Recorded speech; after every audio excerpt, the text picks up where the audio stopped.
It's been a long time. But here we are with the Universal Yums box. Let's get to it. It looks like today we're going to Indonesia. How fun. Sounds fun. Yeah? What do we got? Well, away we go. Some stickers. All right, so let's get it done. That's good. All right. So you want to do the trivia train, or you just want to eat snacks? Oh, I don't care. You telling me. All right. Well, let's just start with snacks. So first we have fried noodle chips. I'm gonna open them and I'll read this. If there's one dish that's found everywhere, from mom and pop shops to high-end restaurants, it's mie goreng, one of Indonesia's most iconic stir-fried noodle dishes. While the dish originated with Chinese immigrants, locals have made it their own by adding fried shallots, sambal chili paste, and sweet soy sauce for a taste that's quintessentially Indonesian. So it comes as no surprise that the flavor made its way out of restaurants and into snack foods like instant noodles and these mind-blowing mie goreng potato chips that just so happen to be made by the country's top potato chip brand. Just one bite, or two or three, and you'll understand instantly what the hype is about. It tastes like ramen. Yeah, I guess kind of. I don't know. You don't like Kind of them? ramen mixed with canned tuna.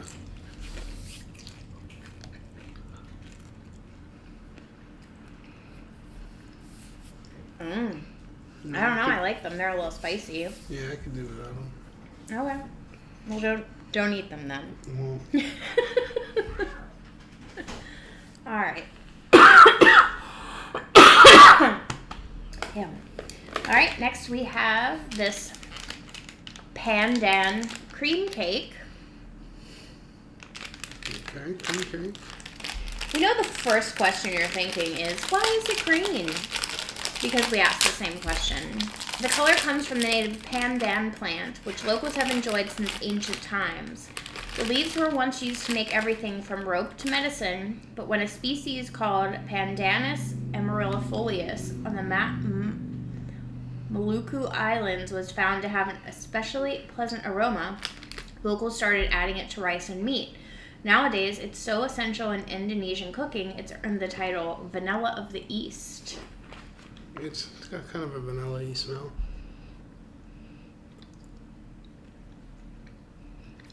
That's pretty good. It's not bad. It's different. It's like kind of coconutty, I think. Be like a good coffee cake. Yeah.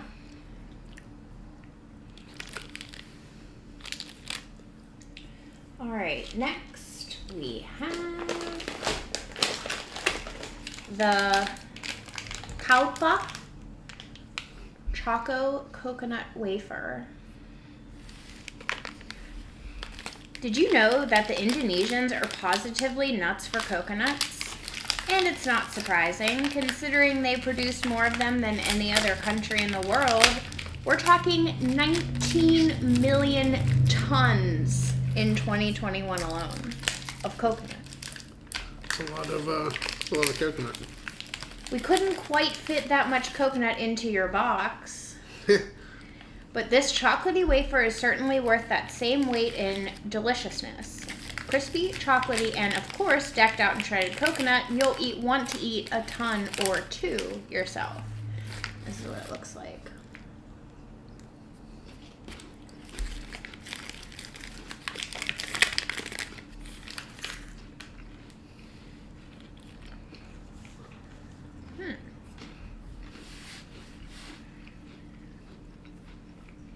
It's not bad. No, it's pretty good. I'm actually a little afraid of the next one. Why? Oh wait, did we get two of these? Yeah. Oh, cool. Oh, here we go. Durian and cheese wafer roll. Do you know what durian fruit is? No. It stinks. Oh, cool. Are you ready? We don't think you're ready. We certainly weren't. This unusual fruit doesn't have that sweet and refreshing taste that you might expect, and many compare it to stinky cheese. In fact, it's so smelly that some businesses will forbid customers from walking in with it. What do you think? Hop onto TikTok and let us see your reaction to trying this super special yum. I'm very scared. Just a little bit. Oh, God. It smells pretty bad. Oh, my God, it stinks. Oh, God.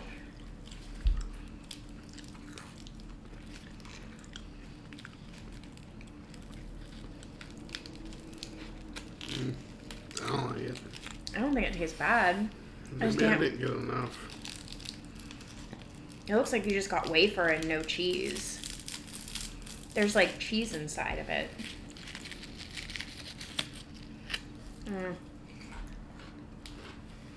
No. I don't like it. No, the cheese was worse. That. Give me some of that.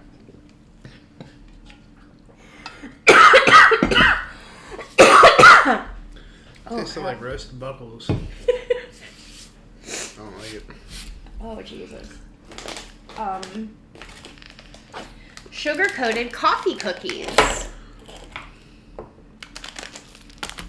Did you know the word Java comes from Indonesia? It refers to the country's central island, Java, where most of the world's coffee was grown during the 1700s. Today, Java is still renowned for its coffee, especially its Arabica beans, cultivated during monsoon season and aged for over 3 years. The result is a more mellow, less acidic coffee. The inspiration behind the light coffee flavor of these extra thin, sugar-topped biscuits. The best part is that you won't need to wait 3 years to enjoy these coffee cookies. Oh, they're cute. They look like graham crackers.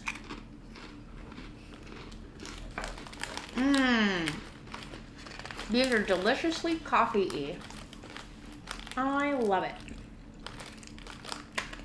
I mean, they're alright. I'm not a huge fan of coffee flavored stuff, so. But yeah, they're alright. I like them. Be good with the s'mores, maybe. Oh, yeah. Okay.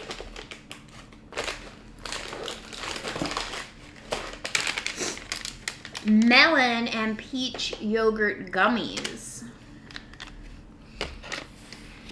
Something we've noticed when snacking around East Asia is that dairy products tend to be few and far between. But that's not the case in Indonesia, where you can find them in all sorts of traditional preparations.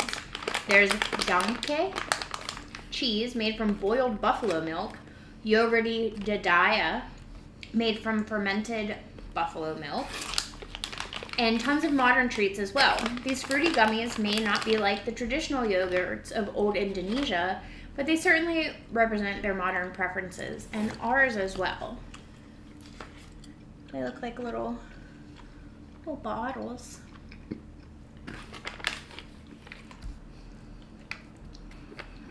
I don't like them.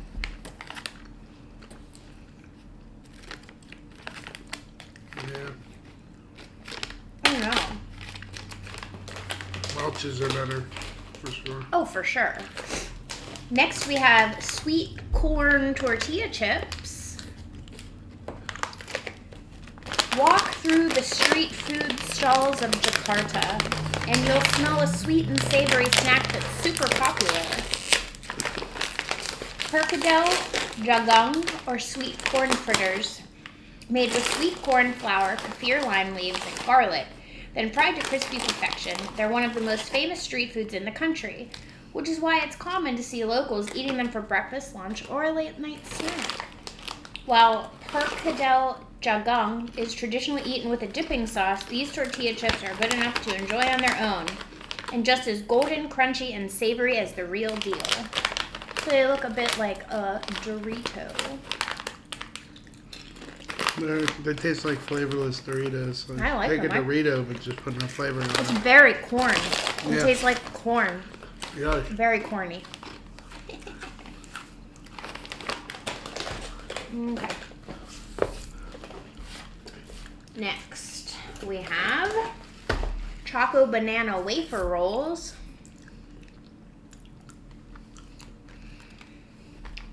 Bananas are pretty ordinary, right? Not in Indonesia, where over 300 unique varieties have evolved over the past 10,000 years. There's pisang mas, which is a golden banana, with its hugely sweet honey-like flavor in a bite-sized package. Pisang susu merah, red milk banana, with its iconic red peel and creamy flavor. And pisang batu, with its inedible seeds, making it prime bird food. And then there's this banana wafer roll. With vanilla crispiness, gooey chocolate, and real banana cream, it takes after Indonesia's bonkers bananas. It's anything but ordinary. Thanks. Looks like a Piruline wafer roll thingy. Oh, that's good. Mm-hmm. It's very banana-y. It is. I don't know about this next one. I don't think anything can be as bad as the Yeah, that crap cheese. durian fruit thing. Frosted Choco cheese? No, those can be terrible. Frosted Choco cheese crackers. Just open one, please. Oh, yeah. Cheese and chocolate on a cracker? Yep. In the late 1500s, the Dutch established Indonesian colonies in search of natural resources, bringing with them chocolate and cheese. Locals got creative with the new culinary arrivals, topping toast with chocolate sprinkles and Western-style cheese. The combo took off, continuing to explode in popularity after Indonesia declared independence from the Netherlands in 1945. Today, it's a sweet and salty national tradition, which we're about to try. It looks like this. It looks like a cracker with some butter and chocolate on it.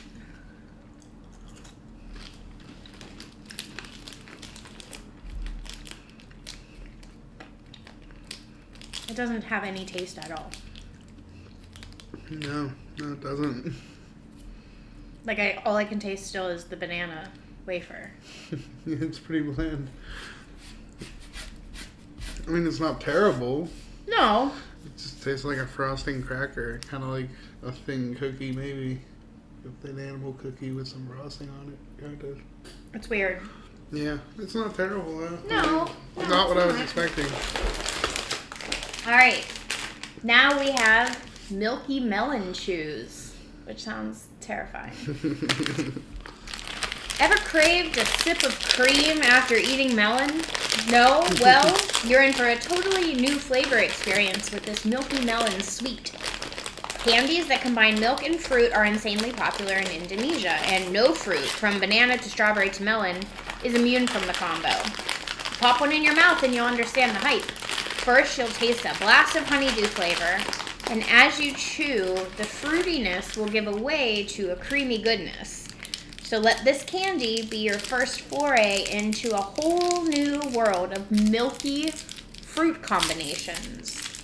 This all sounds horrible. Open it. The wrapper is cute. Got a little moo cow on it. And it says melon milk. Okay.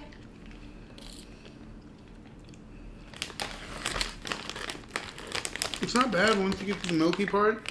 Once it mixes together, it tastes pretty good. That's not bad.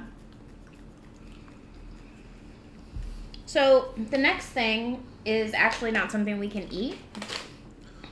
It's just seasoning paste.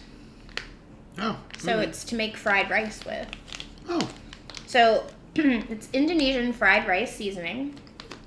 Don't just open the pack and eat the paste. There's some assembly required for this yum. This spicy seasoning paste can be used to make nasi goreng, one of Indonesia's most popular dishes served both at home and in restaurants. Sweet and spicy with just a touch of tartness, it's no surprise why this unique take on fried rice is so popular. It mixes well with pretty much any protein or vegetable, so you can have fun making your own tasty variations. We personally recommend shrimp, egg, and plenty of veggies.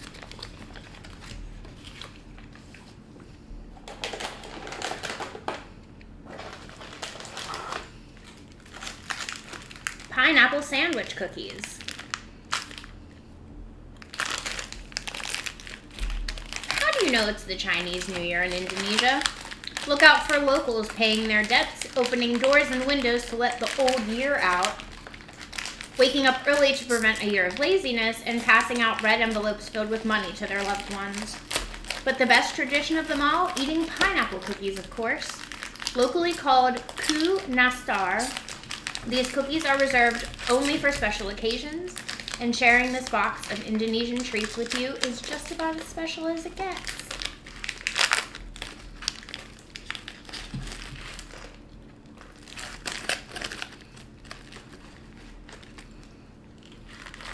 It smells very pineapple-y.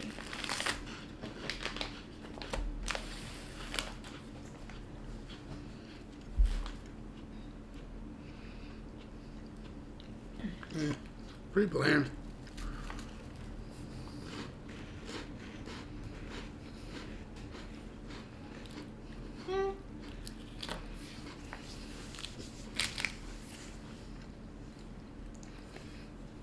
It is pretty bland. It is. Too much cookie. Huh? Too much cookie. Not enough icing. Filling, yeah. Yeah. So this box actually was a surprise because I thought I canceled it, but it turns out I just postponed deliveries for about 3 months. So while we were on vacation, I got an email saying that this was being shipped. So I don't know if I would have picked this, to be completely honest. Spicy chili cassava chips. Meet the tropical potato. That's my nickname. Cassava is similar to the potato in that both are inedible raw, bland until properly prepared, and high in starchy carbs. Same. Which is why cassava is the primary nutrient source for over 800 million Southeast Asians. It's no coincidence that the potato chip aisle in Indonesia is actually more like a cassava chip aisle, with flavors like onion, prawn, and spicy chili. But our personal favorite is this truly unique flavor tossed in hot and spicy balado. Popular in West Sumatra, the blend consists of red hot chili pepper, garlic shallots, tomato, and zesty kaffir lime. Brace yourselves, these chips are not for the faint of heart. I will not be trying them. No. It will make my tummy sad.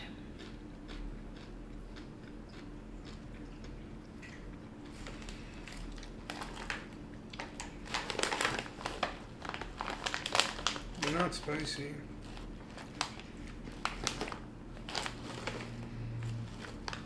I don't know, they kind of taste like ketchup at first. Yeah? I guess, yeah. And then what does it taste like after? Potato. Really? Mm-hmm. It's not spicy at all. No? I don't believe you. Okay.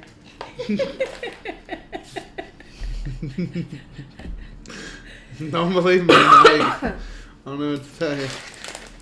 Next, we have Cappuccino hard candy, which I'm not going to try one right now because we still have 2 more things to taste, and I don't want to have a hard candy in my mouth. Yeah, that's fair. So I'll just read the description, and then we'll try one at the end. So, from Java to Sumatra, coffee beans spring up like weeds on nearly every island of Indonesia. What makes those beans extra special is the unique flavor they get from growing in volcanic ash. It comes as no surprise that the result of such unusual growing conditions is a true eruption of flavor. And no, we will not apologize for that pun. It is a work of art. Don't believe us? First off, rude. And second, try these cappuccino candies, and then you can look us in the eye and tell us that Indonesian coffee doesn't hit different. We'll be waiting. It does say, first off, rude. I was just looking, that's all. All right, so now we got chewy strawberry hearts, which these are probably going to be delicious. Cute little package. Not only do we love these sweet little gummies, but they love us back too. Just look at those cute little hearts. And we're not the only ones to fall in love. Even though they were only introduced to Bali as recently as 1983, strawberries quickly caught on in popularity. In fact, strawberry fields have been cropping up all across Java. Even with all the unique tropical fruits available in the region, you can still find this similar flavor in everything from drinks to cookies, and of course, these super chewy candies. There's no doubt it was love at first bite. That's not the first bite, but I get what you're getting at there.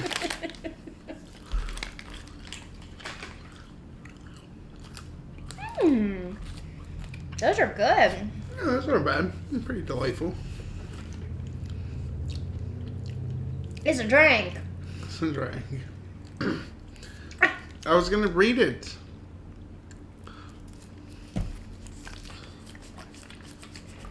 Sweet jasmine tea. If you think we chose this particular drink because it came in a cute little juice box, and this company is run by a branch of Kids at Heart, you are absolutely correct. But that's not the only reason we chose it.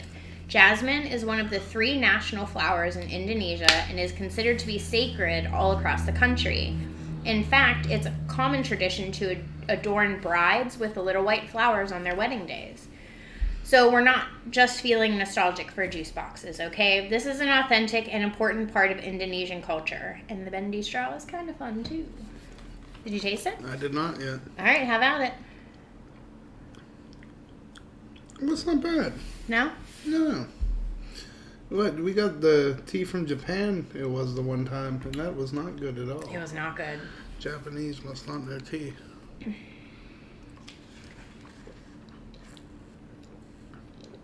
So we have one more thing.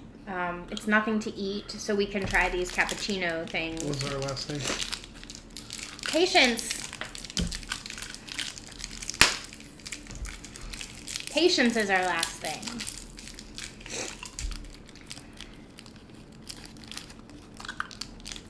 Oh yeah, that's coffee already. Ooh, yeah, it is.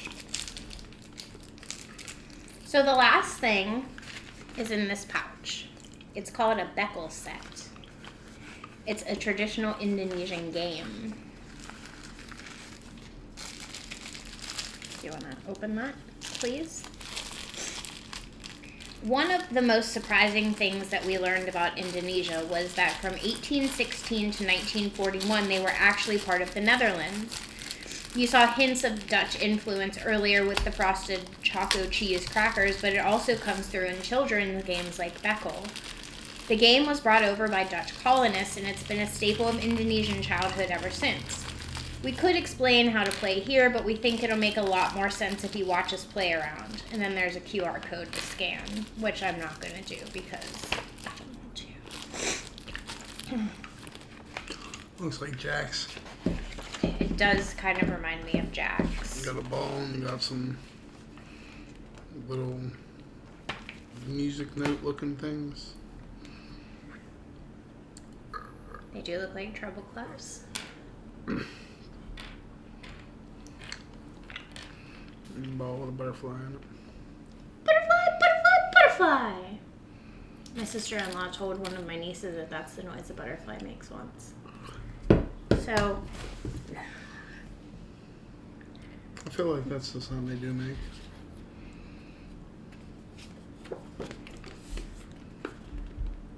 so that was our snacks from Indonesia.